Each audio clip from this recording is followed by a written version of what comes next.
Hello, explorers. I hope that each of you are well, exploring new places, new things, near and afar safely, but especially exploring new ways of relating to others. I am here today excited with Afrodeziac, and she just returned. This is our queen, honey. Look at her in her queen state. She just returned from Ghana. And as many of you know or heard, I love Ghana. I've taken groups to Ghana. I've gone to Ghana.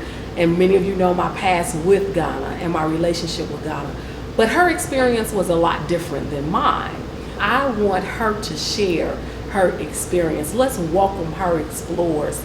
Welcome, Afrodeziac. Thank you. And I'll give you more history about her and her brand once we finish this this conversation. Listen, don't tune off. You may want to like, share, and subscribe right now. Because if you're planning to go to any African country, but in particular Ghana, listen to this. All right, tell us, just tell us how long did you stay in Ghana? So this go round, so this is my second time going to Ghana. The first time was 2019 when there was the return back to Ghana, return home or whatever. And I enjoyed it so much that I knew I would go back for sure. So this time when I went back, I wanted to take my son with me, and I wanted to go a little bit longer than 2 weeks because that's how long I stayed the first time. Okay. So we stayed like 3 weeks and a couple of days this go round. I wanted to take him so he could see what I had a chance to see when I first went. So we did pretty much the same things as I did the first time. I also wanted him to celebrate his 17th birthday there. So his 17th birthday? Yes, he turned 17 Wow. in Ghana. When he went, he was 16. When he left, he was 17. So I gave him a surprise party there as well. And we got a chance to just travel like so many different places. Throughout all of Ghana, we went to the eastern region, western. We pretty much covered all parts of Ghana. Okay. Yeah. Oh, wow. So see, you hear this? You have children and you're debating, should you take your children? She just told you she took her 16-year-old who turned 17, and what a way to celebrate. Can you imagine him talking to his other friends, talking about, oh, I spent my 17th birthday in another country, on another continent? Afrodeziac, tell us. Yes. Just what did you do? What was it like? What was your experience? Because from what I saw on Facebook, and we're going to show you some footage, and you'll see it somewhere here, of some of her adventures in Ghana. Hers are a little different than mine. So I want us to hear, what did you do in Ghana? So my experiences are pretty adventurous. I like that type of thing. We did a lot of hiking. We did a lot of stuff like going to safaris and walking with wild animals. And yes, I have video footage of my encounter, me and my son's encounter with wild boars, and you all might get a chance to see that as well. But we did a lot of things. What's most important that we did was we traveled to Cape in order to see the slave dungeons, Elamina Castle. Of course, we went to the last bath to see exactly how the slaves were transported, what happened to them right before they were sold off into slavery.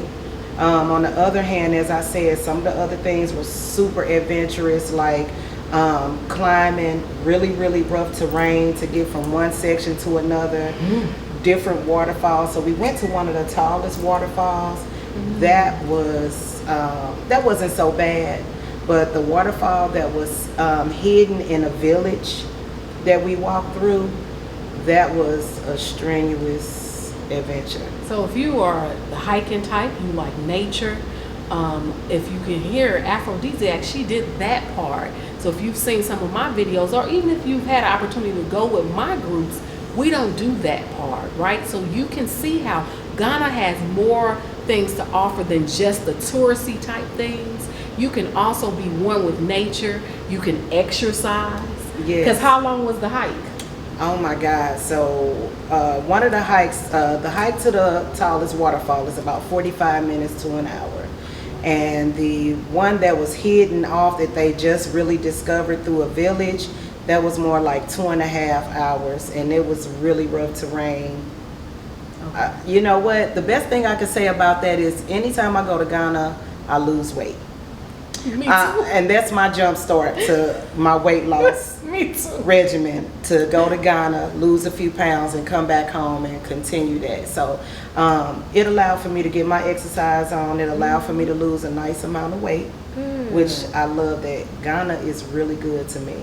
I absolutely love it. Yeah. I love it. Let's talk about that. You said Ghana is good to you, and I've always told some my friends and those that ask questions about Ghana, I always tell them when I step off the plane, I feel different. It is just something about being in the motherland and being in Ghana and seeing everybody that looks like you in positions of power. Yes. How do you feel when you step off the plane in Ghana?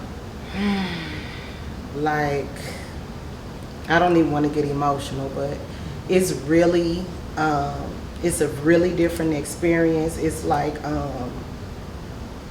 something that everybody really needs to experience. It's on a whole nother level. Just knowing you around people like your ancestors, where you come from, anybody that you see on the street, they looking like somebody that you know here. It is great to get off a plane and see everybody that looks like you. You know, and it's even better when they're like, welcome home, queen, welcome home, king, come back home. You need to be here with us, or you always welcome to come home and be with us. On top of that, my skin glows and it's nice and clear, and it's just beautiful. It is. I agree totally. And you know, there's this group of people who feel like, well, that I have no connection to the motherland. I was born here. I am a native to America, a Black America. But you know what? We do have a connection. And if you go, you will feel that. Also, you hear, you know, when we were growing up, it was this thing about, I don't look like an African. But you know what? When I'm there, I always find somebody to say, they look like my relative, or wow. I have had people to say to me, you look like the people of this ethnic group. You look like such and such, such and such. So it lets you know that we are all connected. We are all distant relatives, whether we want to believe it or not. That's true. Cape Coast, you said you did that. Yes. You said she did the Cape Coast Castle and Elmina Castle. What other areas? Do you remember some of the names of the areas that you went to? We went somewhere everywhere. I can say we went to Aquita. That is, that's secluded. You really have to travel up and through and around different villages even to get there.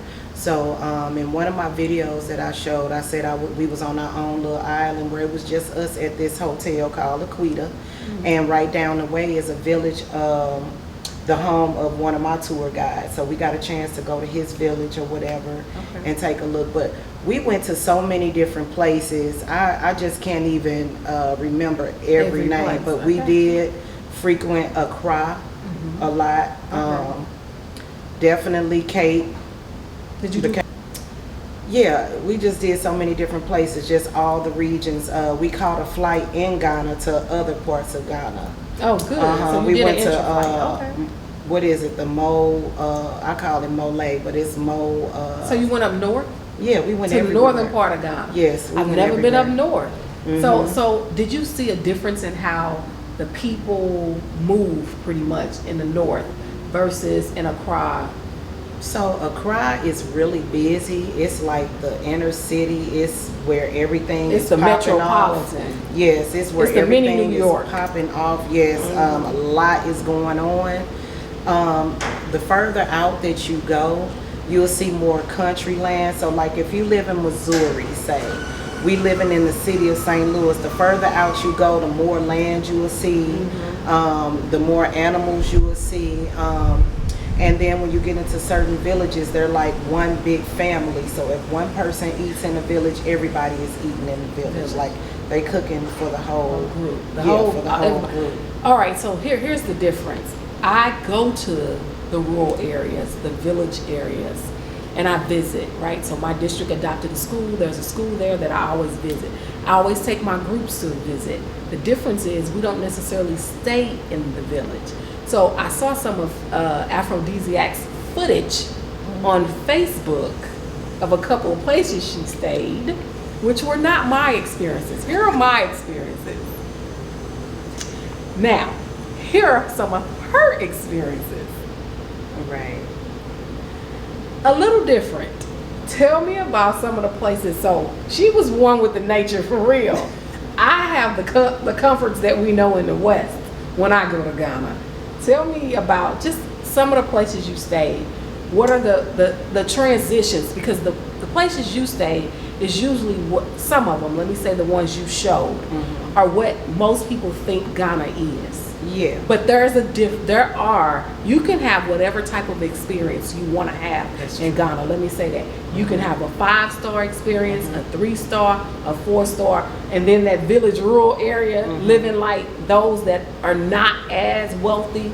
So tell us a little bit about your experience. Okay, so I just want to say, whenever I do travel, especially to Africa, Ghana, I want to get every aspect. I don't want to just get the touristy part of the experience. I want to be in the hood, the neighborhood, to see what's going on, or the village to see what's going on. I also want to get the feel of, let me say, like, we are used to 5-star hotels, 4 and 5-star hotels. I want to see what it's like to be in nature as well. So there was one, we stayed in a hut in Aquita. It did have a shower and a toilet and everything, but we stayed at another location where the bathroom was outside. There was no running water, and the toilet was just a concrete post that you lift a toilet seat up and you do your business in it, and it hits the ground at the bottom, and you throw wood chips on top. And in order to bathe, there's a bucket of water, and you just scoop it up with the smaller scooper and you splash yourself. Now that was pretty extreme. Kind of sound like camp when I was growing up. Yes. And that would be why I never liked camp growing And up. I loved camp. And my sister loved camp, and I cried every day in camp. You know, but there's nothing wrong with that. So I like that you got to experience both sides, right? So most of our hotels just are on the Marriott, Hilton type range, if you want to say that. I like that you were able to experience. And then a lot of that allows you to appreciate the people there, appreciate the modern amenities, and not be so comfortable, because we all are a couple of paychecks away from not having water, heat, and gas. I say the same thing all the time. You know how they well, it ain't really a stereotype, but Africa is a third world country. I will never go visit Africa, but you will go visit Europe or Paris or something like that. There's nothing wrong with going back to see where your ancestors come from. But what I will say about those people, or they are really hard workers, most of them own their own businesses.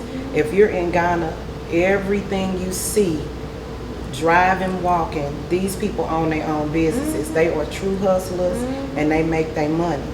So even if we were to go over there, we wouldn't want to work for them, because that's their business. We would bring our business over there as well, and that's how we would get paid. Yeah, and then the other piece of that is what you see, they've already paid for, right? So many of us forget in the West that we've borrowed money to get where we have car loans and mortgages and businesses. A lot of them, just as of late, they've actually had the opportunity to borrow money, but for the most part, people pay cash, right? For everything that they have. Their homes are paid for, their cars are paid for. Right, exactly. We're over here taking chances with our homes getting foreclosed on, our car getting repoed, but there, everything belongs to them. They don't have to worry about getting anything taken. The land is theirs. They don't have to worry about the land getting taken.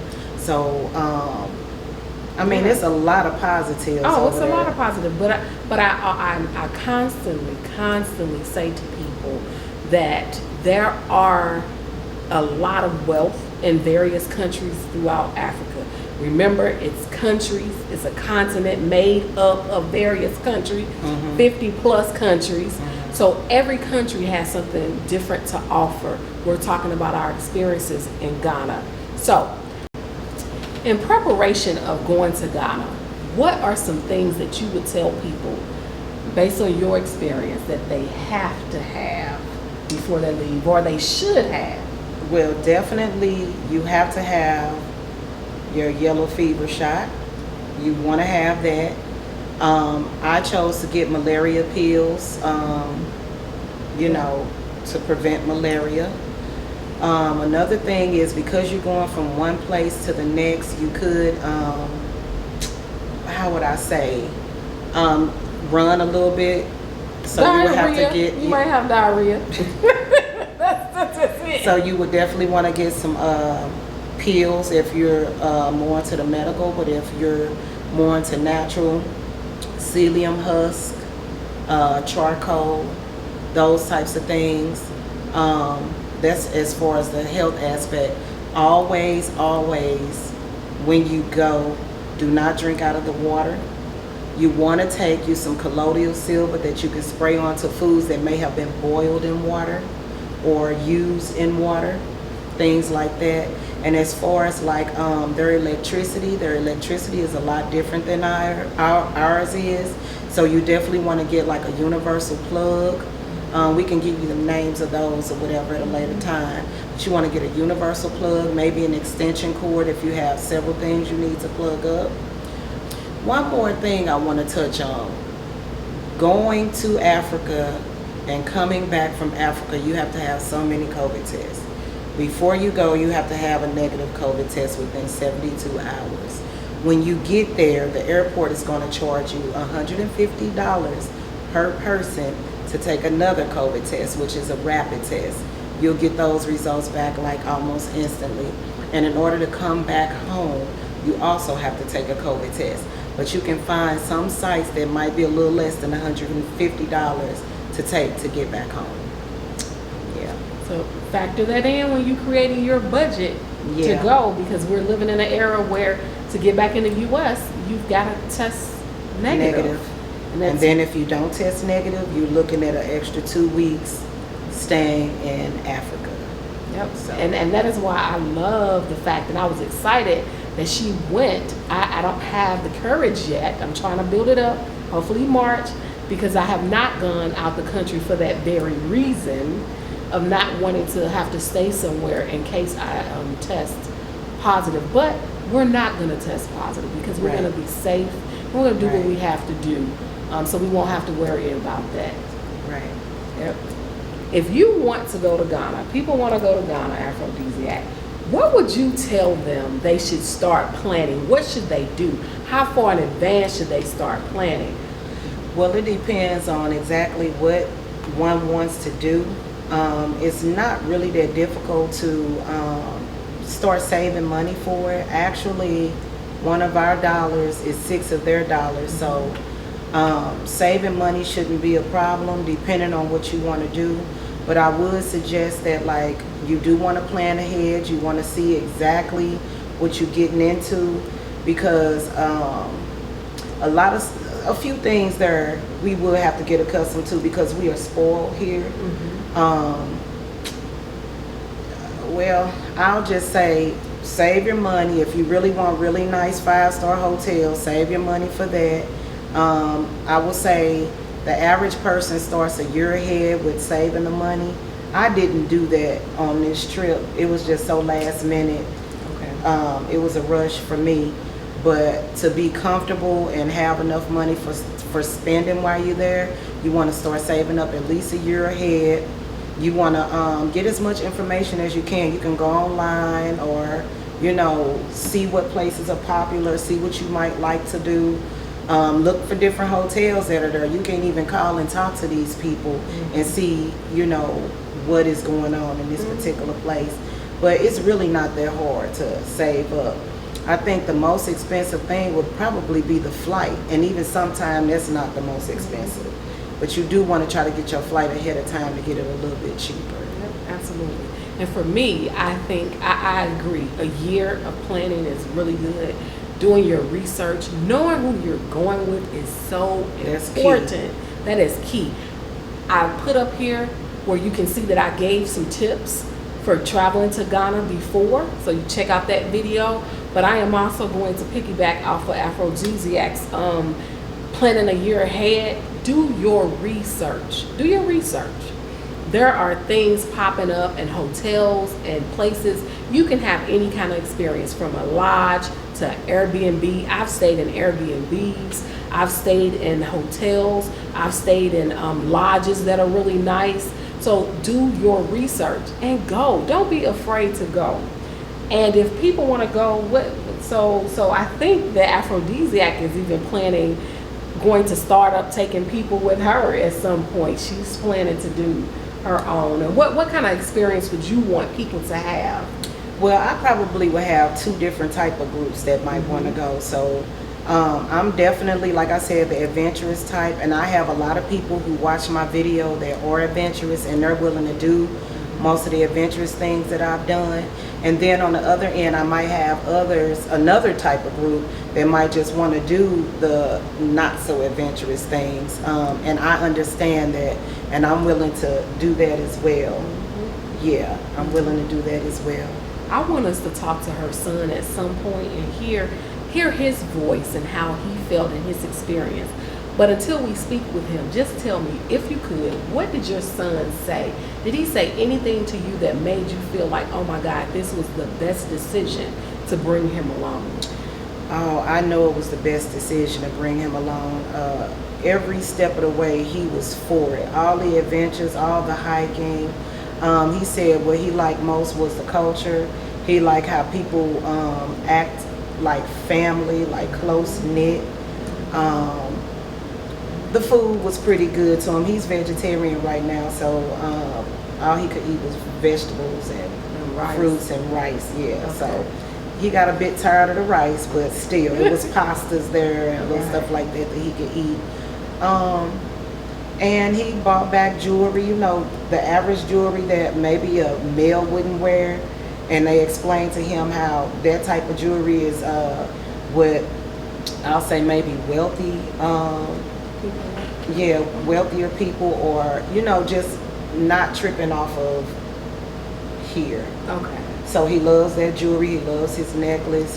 So it's more like he was learning the significance of being in Africa. And he said it was nothing like what he got here. They make us feel a particular kind of way about Africa, where we don't want to go back. But once you get there, you're like, oh, this is not so bad. It's not just a bunch of shacks and dirt. It's really living. It is. It's nightclubs there. You can go enjoy yourself, and I mean upscale nightclubs. The people look nice. People dress nice. Food is good. I mean, everything you can do here, you can do there. And people think it's just some jungle, and that's not the case. Like that you started off saying, we vacation in Europe, right? And I'm guilty, but I went to the continent first before I went to European countries, right? And I have no desire to continue to go throughout Europe.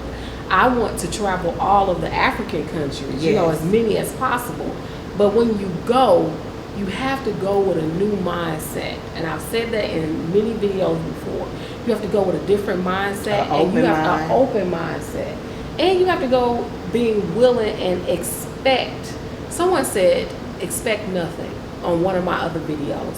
And if you come with an expectation of, I am just going to let go, let God, and just enjoy the experience and explore another place, it can be a beautiful trip. It can really be. And I wanted to touch on what you said in regards to some people don't think that they're from there, or their ancestors are not from there, or however they feel.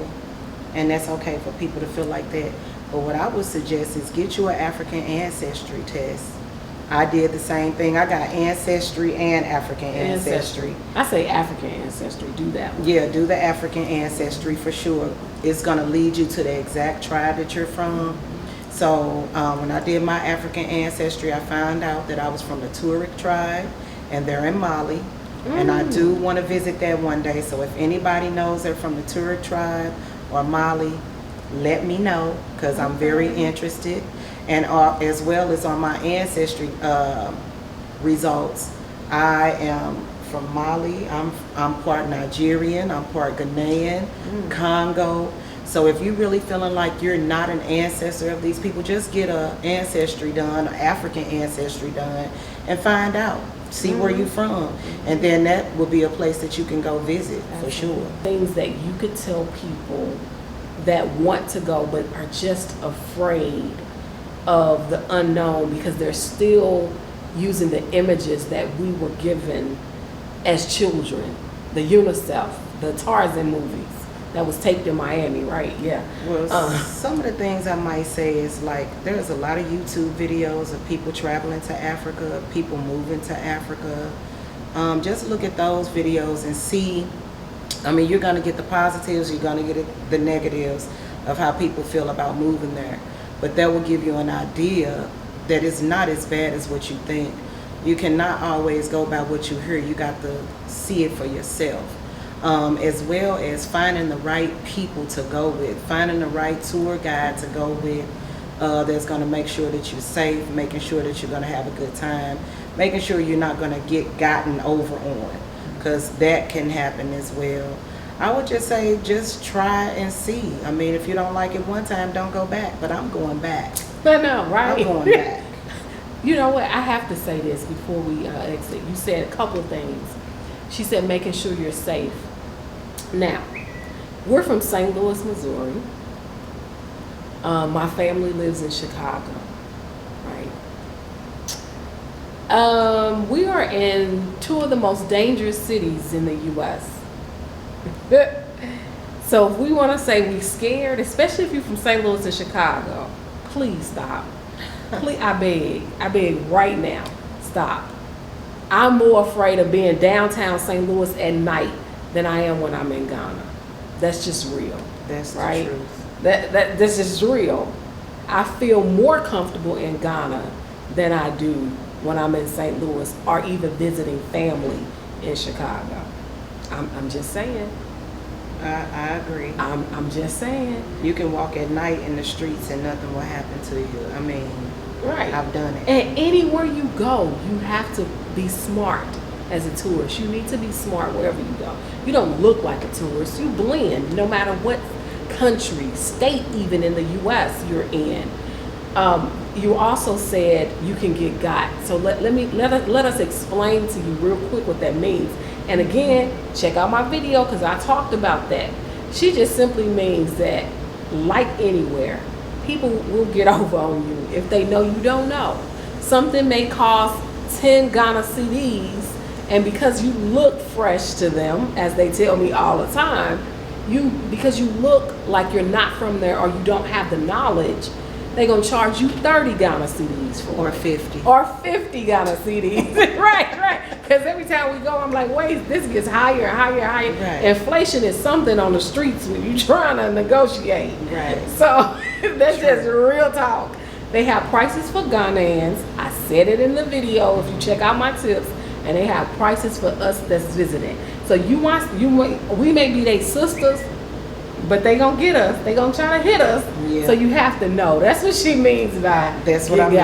I knew exactly what you meant. If you're thinking about purchasing land there, you have to trust or know someone from there that will make sure you're not purchasing some land that somebody else purchased, and by the time you get to it, it's 3 people owning it, so you're booted out. And also I've learned through my tour guide that once you do get your land and know that it's just your land, you go and make sure your name is registered on that land so nobody else can purchase it. And if they do, that's not on you. Your name is. And that does not just happen to Americans, right? Or people that live in the West. That even happens to Ghanaians. Right. My friends, my family have experienced that. Right. So I tell you, all we wanted to do is just talk a little bit about Miss Afrodeziac, a queen's experience in Ghana, which is a little different than mine. So I want people to know that you can have a tailored experience when you travel to Ghana. I'll be bringing you some of my travels, hopefully. I'll be bringing you Senegal and the Gambia soon, Tanzania and Zanzibar. So it is my hope that you will see you can vacation and explore other places outside of the West, the Western countries, and that Africa should be, especially if you got a melanin person, Africa should definitely be on your list. Africa is a continent, so a country in Africa should definitely be on your list. Any last minute things you wanna say to anybody that's thinking about it or wanna go, scared, afraid, or preparing to go right now? Well, I just want to say, if you are interested in going, try and do that. Try to prepare now. If you're looking for something adventurous, you can contact me. I will be with Afrodeziac Travels. It will be more adventurous than not. And I'll make sure that you're safe, because I do have quite a few people there that are waiting for me to come with my travel groups. So. Yay. Hey, explorers. It's all about exploring. It's about being better us, being a better you, so we can be better together. Be blessed and be safe.